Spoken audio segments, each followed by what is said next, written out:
ആഘോഷത്തിന്റെ നിറവിലാണ് പ്രവാസ ലോകം. വാരാന്ത്യ അവധിയടക്കം 3 ദിവസത്തെ ഇടവേളയാണ് ഇത്തവണ പ്രവാസികൾക്ക് ലഭിച്ചത്.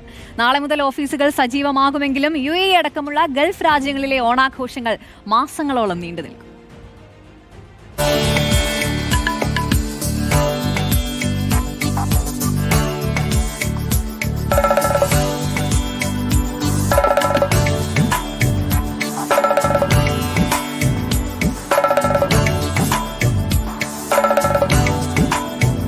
മുൻവർഷങ്ങളിൽ നിന്നും വ്യത്യസ്തമായി ഇത്തവണ തിരുവോണ ദിനത്തിൽ പൊതു അവധി ലഭിച്ചതിനാൽ ഇരട്ടി ആവേശത്തിലായിരുന്നു പ്രവാസ ലോകം.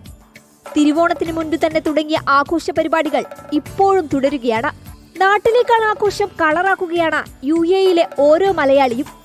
കൂടിച്ചേരലിന്റെ ആഘോഷം കൂടിയാണ് ഓരോ പ്രവാസിക്കും ഓണദിനങ്ങൾ.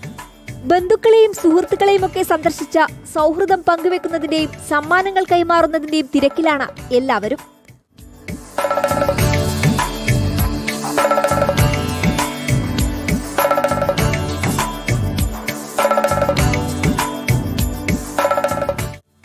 കേരളത്തിലേതിന് സമാനമായി വിഭവസമൃദ്ധമായ സദ്യയൊരുക്കിയാണ് ഇവിടുത്തെ മലയാളികളും ഓണത്തെ വരവേൽക്കുന്നത്. വിവിധ സംഘടനകളുടെയും കൂട്ടായ്മകളുടെയും നേതൃത്വത്തിലും ആഘോഷ പരിപാടികൾ പുരോഗമിക്കുന്നു. സിനിമാ താരങ്ങളുടെയും രാഷ്ട്രീയ നേതാക്കൾ ഉൾപ്പെടെയുള്ളവരുടെയും സാന്നിധ്യവും ആഘോഷങ്ങൾക്ക് മാറ്റുകൂട്ടുന്നു. കേരളത്തിന്റെ തനത് കലാരൂപങ്ങളടക്കം ഓരോ വേദിയിലും അണിനിരക്കുന്നുണ്ട്.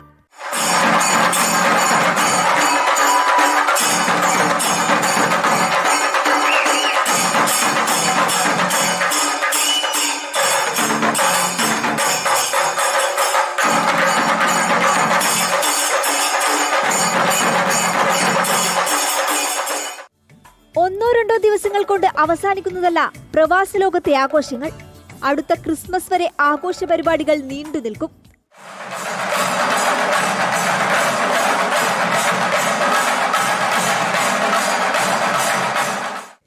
Reporter, Dubai.